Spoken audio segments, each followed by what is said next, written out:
Welcome to Weekly Words, where every Wednesday I'll share a short, inspirational, and practical video for parents and educators, because we're all in this together. You see, the problem is the picture in our heads of what we think it's supposed to be. The solution is practicing perspective to understand that we're all supposed to be in this for kids. Instead of judgment, what if together we practice curiosity of teaching, learning, parenting, discipline, curriculum, grades, expectations, and the family unit. You see, things can get pretty noisy along the way.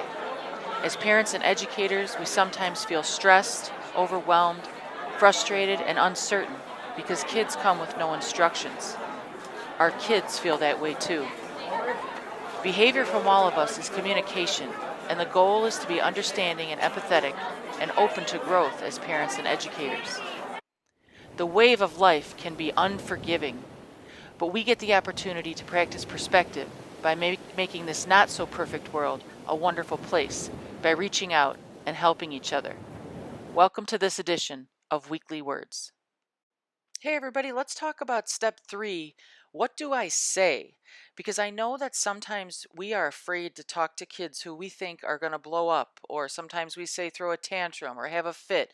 Really, what that means is the child isn't regulated. And the power of how we say things and what we say can truly make that regulation come back depending on what we say, what we do, how we act.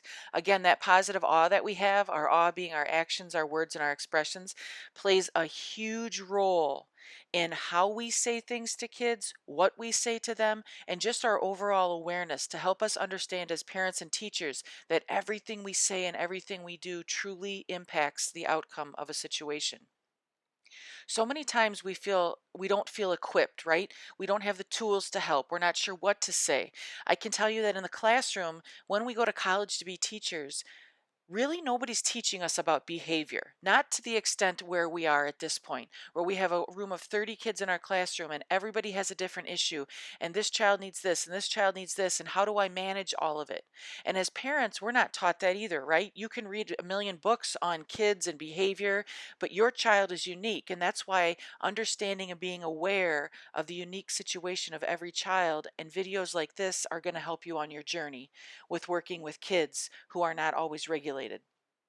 When we practice our actions, our words, and our expressions that are genuine, they're compassionate, they're purposeful, they're attentive, they're kind and understanding, what we're doing is we're relaying a message to our kids that you matter to me.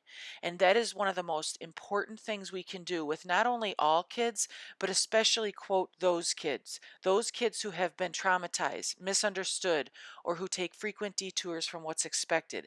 They need so badly to feel that from us, the feeling that they matter, the feeling that they're liked, the feeling that they are okay and they're not, quote, bad. Some things to say in general. First of all, they need to know they matter. So anything with emotion is huge. Building those relationships one conversation at a time. And at school, that happens in the hallways, that happens before school and after school, it happens in the lunchroom. At home, that happens in the car on the way to school. It happens when you pick your kids up or they get off the bus. It happens at the dinner table. It happens when they wake up in the morning. It happens before you put them to bed at night. And some things that we can really talk about and say to kids are things like, especially in the classroom, I miss you. I'm really happy you're back. I'm here to help you. You know, it's okay that you're late. Let me show you where we are. I need a helper in today's lesson. Would you like to help me? Just checking in. Hey, how's today going? How about our kids who are in survival brain, asking them to do 2 problems instead of the 10 on the page? Because remember, we're not lowering expectations, but expectations can be different depending on what brain we're in. Do you feel better in front of the room or in back of the room? What do you like to watch on TV? If you could meet someone famous, who would it be? How about things like this? I think you're awesome. You really impress me. Thank you for getting started. I appreciate your honesty. Wow, you did such a great job. Kids need to understand that we have their backs, we are there for them, and yes, we can be disappointed in them, but that doesn't mean we have to stand above them and scream and yell and shout. It means that we problem solve together. So try really hard not to be afraid. Just be aware. Be aware that what you say and how you say it has a direct impact on the outcome of every situation with every child.